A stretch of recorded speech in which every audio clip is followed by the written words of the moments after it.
Mais dans un premier temps, la composition du Conseil des commissaires, actuellement, on a 19 personnes.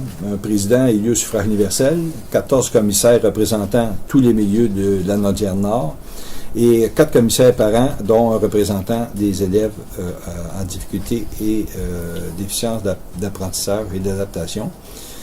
Et au besoin, on aurait pu rajouter deux membres cooptés qui auraient eu un besoin spécifique, mais ça n'a pas été fait.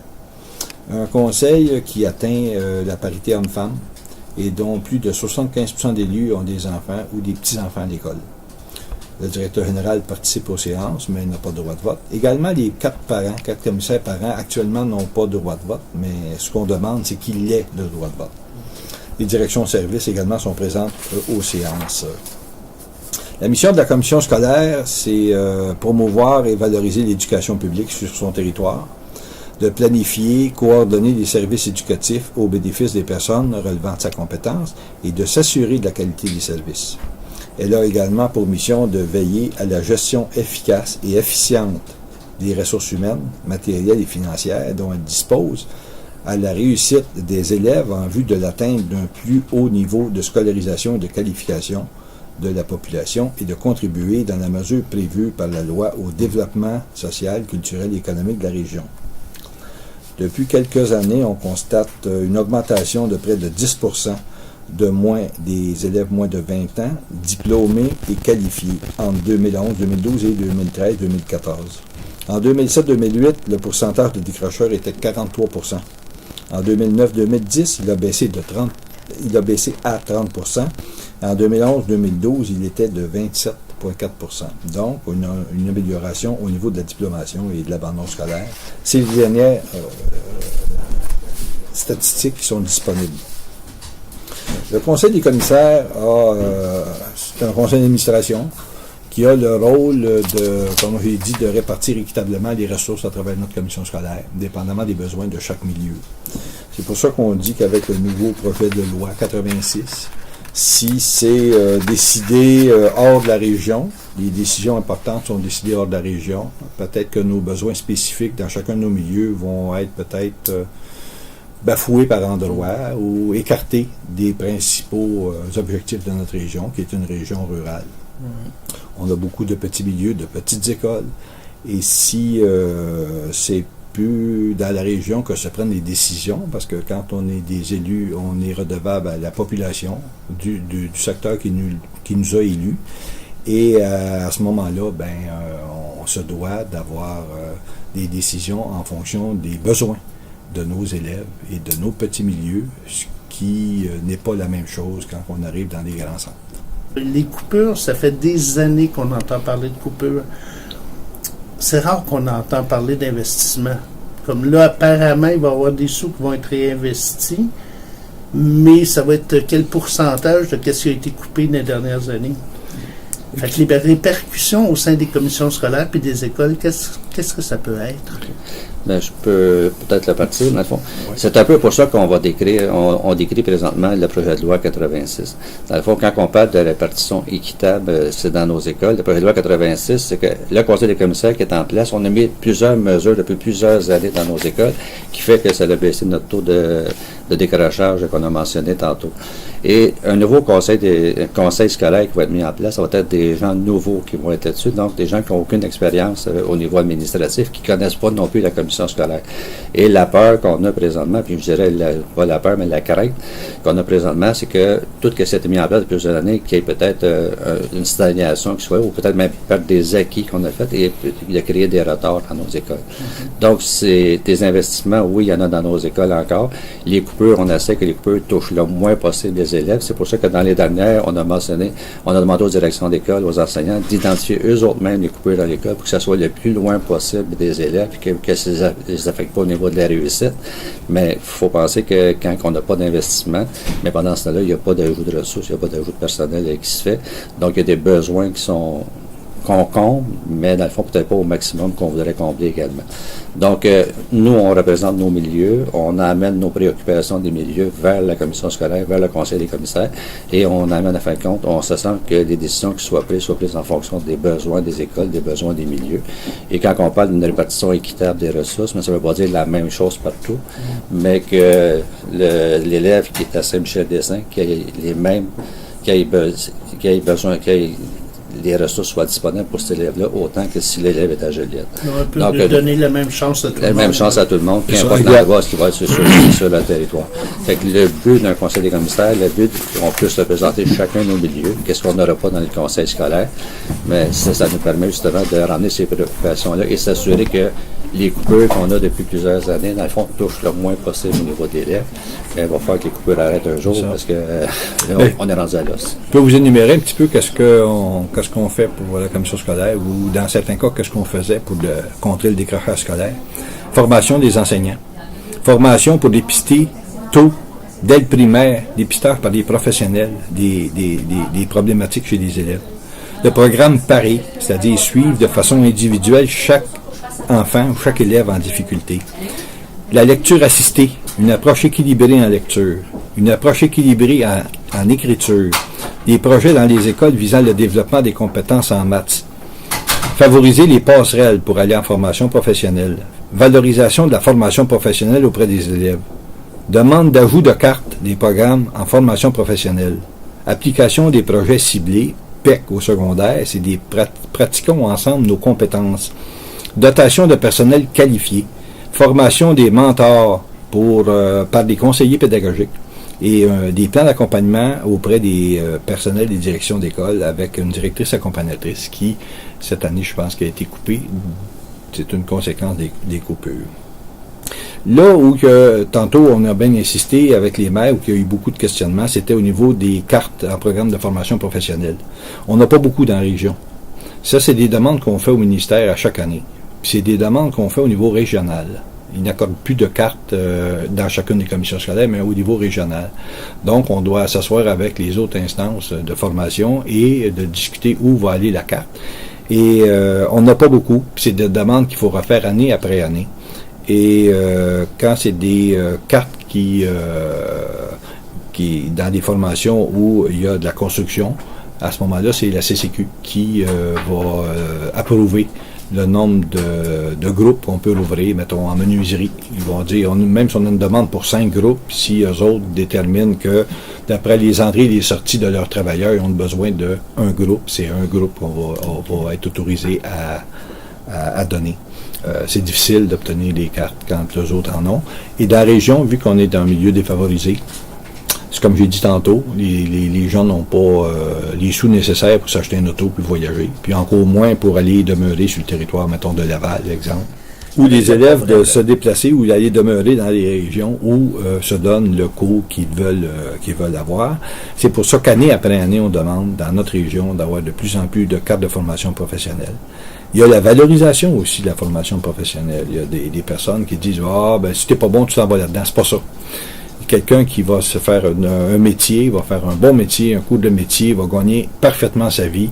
Actuellement, dans tous les métiers de la construction, dans tous les autres métiers il y a de la demande, et en plus, ben, ils ont des bons salaires, puis ils ont une belle qualité de vie après avoir suivi un cours. Le soutien aux élèves, le soutien à certains programmes, le soutien à différents niveaux dans les écoles. Écoutez, on a subi, c'est-à-dire depuis une dizaine d'années, 1 milliard de coupures. C'est beaucoup de sous, c'est beaucoup d'argent. Nous, à la commission scolaire, on a tout fait pour essayer de couper dans tous les autres domaines pour toucher le moins possible ou pas toucher à l'éducation. Et c'est pas évident. On est rendu, écoutez, on a un taux d'administration à la commission scolaire d'entour de 4%. Si on parle de certaines autres instances, sans les nommer, ça joue de 12 à 15%. Fait que, en termes d'administratif, on a tout coupé ces éléments-là au fil des années pour éviter de couper le service direct à l'élève. C'est pas évident. Et moi, vous dire, quand il y a un poste qui se remet en question, ou il y a une prise pour la retraite, ou peu importe, On analyse chacun. On l'abolit au départ, on l'abolit et on l'analyse. Et si on est capable de faire autrement avec les employés ou jumeler des postes, ben on le fait. Donc, c'est sûr que les coupures, année après année, dans toutes les facettes de la commission scolaire, heureusement, on a eu, avec les années, un petit peu de surplus qui nous ont permis, un petit peu comme l'année passée, de combler ou d'utiliser une partie du budget, 1,4 million dans toutes nos écoles, pour éviter qu'il y ait des coupures directes à l'élève. Parce que comment ça fonctionne? Une commission scolaire, vous avez des sous. Mais j'imagine que les salaires, tout ça, est-ce que c'est une banque à part ou... C'est une partie du budget qui représente peut-être 90%. Donc, c'est 90% qui n'est pas compressible. On doit quand même les coûts de système. Les employés ont des conditions, puis on doit respecter ça. Et dans ce qu'on peut, la marge de manœuvre qu'on peut faire, mais c'est avec le 10-12%, 10% qu'on peut essayer de voir. Mais quand on enlève, voyez-vous, l'année passée, on a réanalysé tous les circuits d'autobus pour essayer de faire des petits îlots un petit peu partout pour que les enfants se regroupent pour essayer de voir si on ne peut pas faire des ramassages d'élèves de façon plus performante et on a coupé 1 million, 1,5 million là, en transport scolaire. Mais c'est toutes des petites choses qui, à un moment donné, à la limite, peuvent se faire, mais quand on est rendu que, à un moment donné, il faut faire 2 ramassages pour le primaire secondaire. Même, on a commencé, dans certains secteurs, à faire 1 ramassage pour les élèves primaire secondaire. Donc, il y a des élèves secondaires qui partent très tôt le matin. Quand ils restent en période éloignée ou sur un territoire est très grand, hein, un très grand territoire à la commission scolaire. Donc, il y a des élèves qui font beaucoup d'autobus, mais à un moment donné, on dit ils vont être transportés quand même, puis ça évite d'enlever peut-être un technicien ou une technicienne en soins dans une école ou un service qui est plus proche de l'élève à ce moment-là. On veut informer les gens du risque d'un projet de loi qui est plein de zone grise présentement et qui donne plus de pouvoir au ministre. Donc, et ça fait peur un peu parce que dans le fond, on veut décentraliser, mais on ne dit pas comment. On ne dit pas si on va mettre des ressources de plus. On ne dit pas les montants d'argent qui vont aller avec. Donc, dans le fond, on sert un peu de l'abolition des élections scolaires pour pouvoir, en fin de compte, passer un projet de loi qui va avoir des retombées, autant pour l'éducation, mais autant pour la région canadienne. On regarde un petit peu dans le reste du Canada. Il y a plusieurs provinces dans le reste du Canada qui font les élections municipales scolaires ensemble, parce qu'ils sont aperçus aussi que le taux de participation à d'autres instances diminuait. Donc, les personnes, des fois, sont un petit peu peut-être tannées d'aller voter puis voter. Donc, en regroupant différents...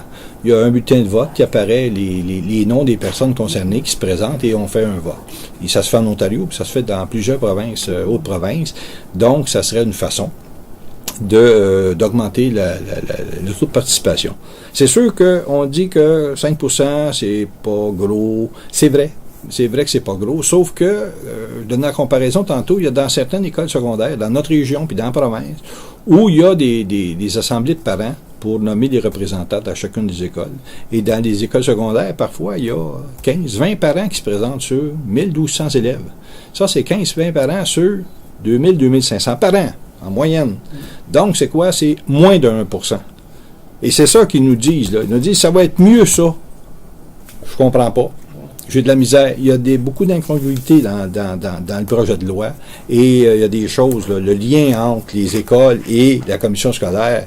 Les parents qui vont être élus au conseil scolaire tel que présenté ne feront plus partie du comité de parents. Donc, il n'y aura plus de retour sur les éléments. Quand ils sont au comité de parents, ils nous amènent les idées et les demandes des parents. Quand ils sont au conseil des commissaires et apportent aux parents par la suite les décisions qui ont été prises, la façon qui est analysée, et là, il y a un lien. Mais le nouveau projet de loi coupe ces liens-là. C'est difficile à comprendre parce que là, actuellement, on a, je pense, toute une belle complicité, je pense, avec les parents et avec le milieu. On va rechercher, même chose pour les commissaires. Les commissaires, actuellement, on est 19. Il y a 4 parents qui n'ont pas de droit de vote, que nous autres, on demande qu'il y ait de droit de vote. Et les 15 autres sont répartis. Donc, les personnes sont réparties dans les milieux. Ce que le projet de loi propose, c'est qu'il y ait 5 représentants. Pour notre commission scolaire, ça va être à peu près un par MRC.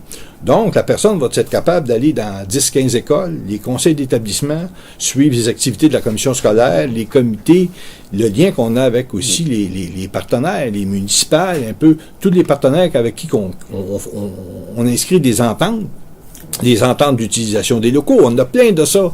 C'est pour ça qu'on est ouvert à la commission scolaire à ce qu'il y ait un changement, une modification, une bonification du conseil actuel, mais pas de mettre de côté tout ce qui a réussi et qui va bien. Et la représentativité des milieux. La représentativité des milieux, actuellement, là, ils l'ont quand même en nous diminuant le nombre de commissaires. On est à peu près une moyenne de 12 à 15 000 électeurs par circonscription. Dans certains cas, il y a 6, 7, 8 municipalités représentées par un commissaire. Ça prend, et d'un, beaucoup de disponibilité. Ça prend quelqu'un qui veut donner de son temps, parce que il y en a qui sont presque à temps plein là-dessus pour essayer de connaître le pouls des électeurs. Quand ils reçoivent un appel, ils sont capables de répondre. Si c'est le ministre qui répond de ça, ils vont avoir un répondeur et ils n'auront plus l'opportunité de parler à quelqu'un de proche. Et les décisions vont être prises en fonction de l'ensemble de la province, pas nécessairement en fonction de nos besoins des ruraux ici. Ça va être bien différent, ça. Les fonctionnaires ne connaissent pas, ils sont installés à Montréal ou à Québec, ne connaissent pas exactement la région, ne connaissent pas nos besoins spécifiques. Tandis que nous autres, on est connectés avec les gens de notre région, avec les besoins du milieu, puis on est capable d'y répondre adéquatement. Ce que, je pense, le projet de loi enlève un peu de cette façon de faire-là. Si les gens ont des questionnements, ils peuvent communiquer avec leur commissaire, à fin de compte, c'est de leur circonscription pour répondre à du questionnement également. Qu'est-ce qu'on veut vraiment, c'est vraiment de sensibiliser la population sur les enjeux qu'il y a présentement au niveau de la région. Au niveau national, mais je pense que moi, c'est plus au niveau de la région, sur les enjeux pour la réussite de nos élèves. Et la question qu'on doit se poser en conclusion, est-ce que le projet de loi est fait pour répondre à une tendance populaire ou est fait vraiment pour la réussite des élèves? Notre mission première, c'est l'éducation et c'est les élèves, c'est la réussite des élèves. S'il n'y a plus d'élèves, on n'a plus d'affaires là. Mais je pense qu'on va continuer à avoir des élèves. Et pour la réussite des élèves, je pense que ça doit être le point numéro 1 qu'on devrait mettre dans le texte de loi. Pas arriver puis dire, on n'en parle même pas, on déploie même pas cet aspect-là, qui est l'aspect, je pense, le plus important qu'on devrait discuter dans un projet de loi. La réussite des élèves, on veut l'augmenter, de quelle façon? Ça serait bien. En réinvestissant, l'éducation devrait être la priorité des priorités dans tout ce qu'on voit. Ils disent les personnes sont plus scolarisées, donc font plus attention à leur santé, ils vont moins à l'hôpital, ils utilisent moins les autres services par après. Donc, la scolarisation, priorité des priorités, c'est ce qu'on veut pour notre région rurale. On a une belle région, la Nord, qui est fantastique. On a des beaux sites. Malheureusement, on a beaucoup d'écoles défavorisées, mais il faut composer avec ça, puis il faut essayer de donner le meilleur pour nos élèves. Oui, merci beaucoup. C'est déjà tout.